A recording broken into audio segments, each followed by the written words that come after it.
Hello friends, I am Nima Gupta and this is lecture number 3. In this video, we will cover regional imbalance. So previous video में हमने cover किया था democracy and development in India and media and public policy and हमने cover किया था religious politics. तो religious politics जो topic है इसे हमने मीडिया एंड पब्लिक पॉलिसी के साथ ही कवर कर लिया था और इस लेक्चर में हम कवर करेंगे regional imbalance. So first topic is regionalization of Indian politics and its implications for economic policy. Topic start करने से पहले एक चीज़ मैं बताती हूँ कि ये जो पीडीएफ है ये पीडीएफ हमने टेलीग्राम एंड व्हाट्सएप चैनल दोनों पे ही अवेलेबल कराया है. आप जाके वहाँ से डाउनलोड करके इसे एक बारी रीड कर सकते हैं, वहाँ से लर्न कर सकते हैं ताकि एग्ज़ाम में आप आंसर लिख सकें. ठीक है, तो अगर आपने टेलीग्राम चैनल और व्हाट्सएप चैनल ज्वाइन नहीं किया तो आप जाके दोनों चैनल ज्वाइन कर लें. और आपने अगर सारे लेक्चर्स नहीं देखे तो मैंने डिस्क्रिप्शन बॉक्स में उनकी प्लेलिस्ट पे अटैच कर दी है. दोनों चैनल के लिंक पे अटैच कर दिया, आप जाके वहाँ से पीडीएफ कलेक्ट कर सकते हैं और जो लेक्चर आपने नहीं देखे वहाँ से आप जाके वो लेक्चर्स भी देख सकते हैं. तो इसी के साथ हम टॉपिक स्टार्ट करते हैं. तो first topic is regionalisation of Indian politics and it's implications for economic policies. So first of all, tell me what do you understand by regionalization? ठीक है, तो आप जैसे कि मैं एक मिनट फिर तो बताती हूँ. आपको पता है कि इंडिया में कितने सारे स्टेट्स हैं ना, लाइक 28 स्टेट्स एंड 8 यूटीज है ना. लद्दाख भी है, मैप इनकम्प्लीट है. तो इस इतने सारे स्टेट्स में कुछ रीजनल पार्टीज जो है जो इमर्ज हुई है. फॉर एग्जांपल सबसे एग्जांपल देते हैं यहाँ पे दिल्ली.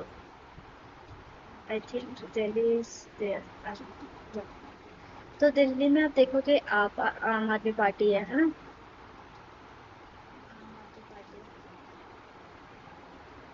वेस्ट बंगाल में आप देखोगे तो टीएमसी है ना. एंड ये तमिलनाडु में डीएमके देखेंगे, महाराष्ट्र में शिवसेना है. तो इसी के तरीके से ये जो रीजनल पार्टीज इमर्ज हुई है इसी को ही हमें इस टॉपिक में पढ़ना है. The emergence of regional parties और द रीजनलिज्म और you can say regionalisation.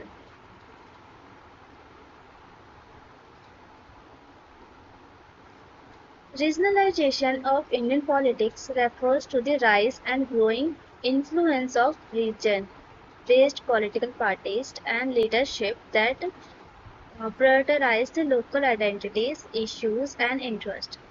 Scholar like Rajni Kothari, देखो मैं सबसे ज़्यादा रजनी कोठारी को ही इंट्रोडक्शन में लिखती हूँ ताकि अगर एक नाम आपके दिमाग में रहेगा ना तो आप आराम से स्कॉलर के नाम को मेंशन कर सकते हो इंट्रोडक्शन में. इसलिए मैं मोस्टली प्रेफर करती हूँ कि एक ही नाम को ही रखूँ. ठीक है, इससे आप अच्छे से याद कर सकते हो, मेमोराइज कर सकते हो. एग्जाम में आपको जल्दी याद आ जाएगा Rajni Kothari. Okay, so Rajni Kothari argued that Indian politics has shifted from Congress dominant system to multi-party federal system, which is strengthening the regional voices. How this regionalization or emerged, ठीक है, evaluation देखेंगे हम. The post 1967 phase, decline of one party dominance and rise of regional parties.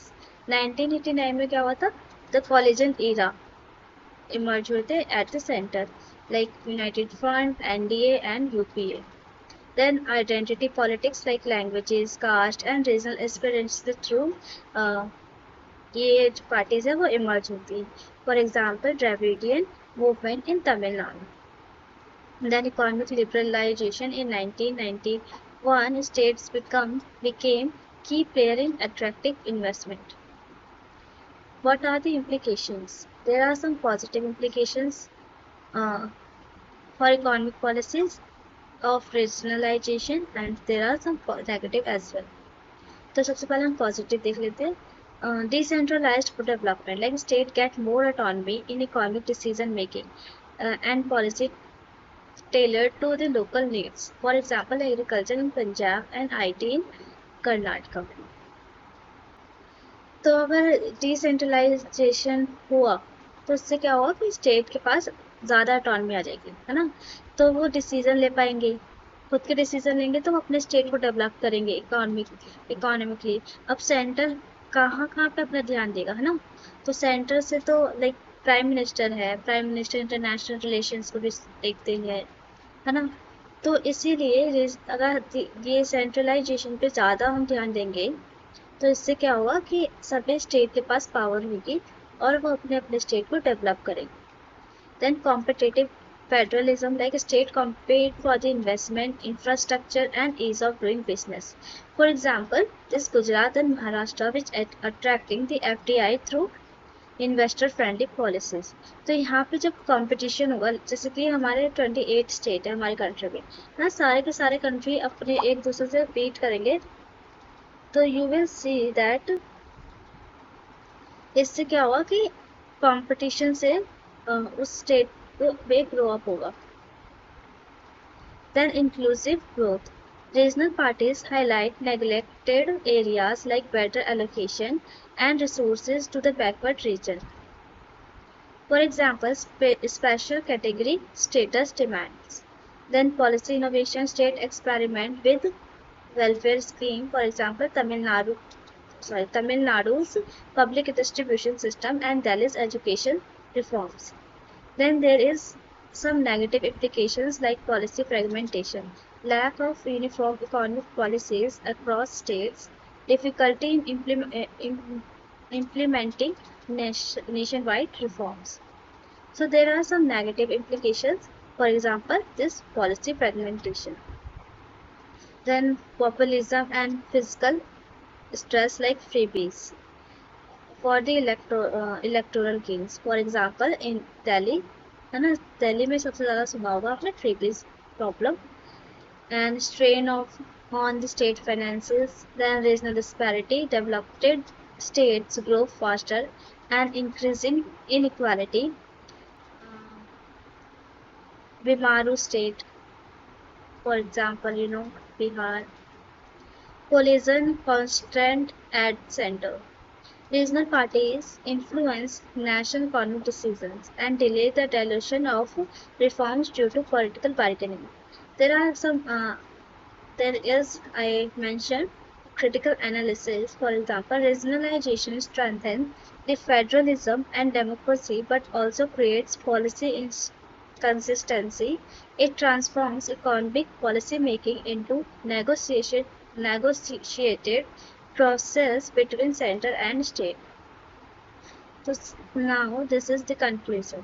Regionalization of Indian politics has made economic policies more inclusive, competitive and decentralized, but it also poses challenges of coordination, physical discipline and national cohesion. A balance between regional aspiration and national priorities is essential for sustainable development. ठीक है, तो इसी के जो next हमारा topic है regionalized state. This is describe the phenomena of regionalism. तो regionalization and regionalism दोनों ही सेम टॉपिक है. इस आप ऐसे नेगेटिव एंड पॉजिटिव इम्पैक्ट इसमें लिख सकते हो. बाकी एक्स्ट्रा चीज़ें द कॉजेज ऑफ रीजनलिज्म इस स्टेज को मैंने मेंशन किया, like culture and linguistic factor. There are why this regional parties emerge, है ना. तो उसके फैक्टर्स, उसके कॉजेज हमें लिखने हैं. तो there are cultural and linguistic factors like India's linguistic diversity, Hindi, Tamil, Bengal etcetera. This foster the regional identity. Movements like Dravidian movement in Tamil Nadu, जो कि मैंने अभी ऊपर ही मेंशन किया था, एंड पंजाबी सुबह movement. Then there is economic disparity like uneven development between states like Maharashtra versus Bihar and backward region demand special status and resources. Political factors like rise of regional political parties like DMK, मतलब आप ना देखो, ये तो मैंने काफ़ी अच्छे से मैप बना रखा है, पर आप ना ऐसे शॉर्टली इंडिया के मैप आई थिंक सभी बना लेते हैं, है ना। इंडिया के लोगों को कम से कम इंडिया का मैप तो बनाने आना ही चाहिए। तो ऐसे मैप बना के आप इसे ऐसे बॉक्स में मेंशन कर सकते हो, and just mention the name of TMC. Don't make it political map, just physical map बना के थोड़ा थोड़ा मेंशन ऐसे सर्कल कर दिया, दिस इज टीएमसी, यहाँ सर्कल कर दिया, यहाँ पे लिख दिया आप, यहाँ पे महाराष्ट्र वाले स्टेट में लिख सकते हो आप शिवसेना, ऐसे करके जो भी आपके दिमाग में पार्टी रहेगी ना उसको मेंशन करके एक डायग्राम बनाना, नीचे लिखना रीजनल पार्टी इन इंडिया, ठीक है। और इसी के साथ ही ये जो मैप आपका बन जाएगा, डायग्राम बन जाएगा, और आप आराम से पेज को कवर कर सकते हो। लाइक 4 पेजेस आपको लिखने होते हैं आंसर, तो एक पेज पे आप ऐसे मैप बना लो, थोड़ा सा इसके बारे में एक्सप्लेन कर दो, इसी से तो एक पेज फिल अप हो जाएगा, ठीक है। तो इसी तरीके से हमें अपने पेजेस को भरने होते हैं। So there is political factor like rise of regional political parties, coalition parties at center and strengthen the regional voices. Then historical factors like historical identities, reorganization of states in 1956 on linguistic basis. Then there is a form of regionalism, demand for statehood, demand for autonomy, uh, secessionistic and interstate conflict. So देखो demand for statehood में क्या है, the movements of this separate state due to the cultural linguistic regional identity, for example Telangana, Uttarakhand and Jharkhand वो separated for this demand, ठीक है। Then autonomy के लिए there is a reason demands greater autonomy within the state India to protect identity and interest, for example Jammu and Kashmir and South Northeast state। तो north east में कितने states हैं comment section में बताना।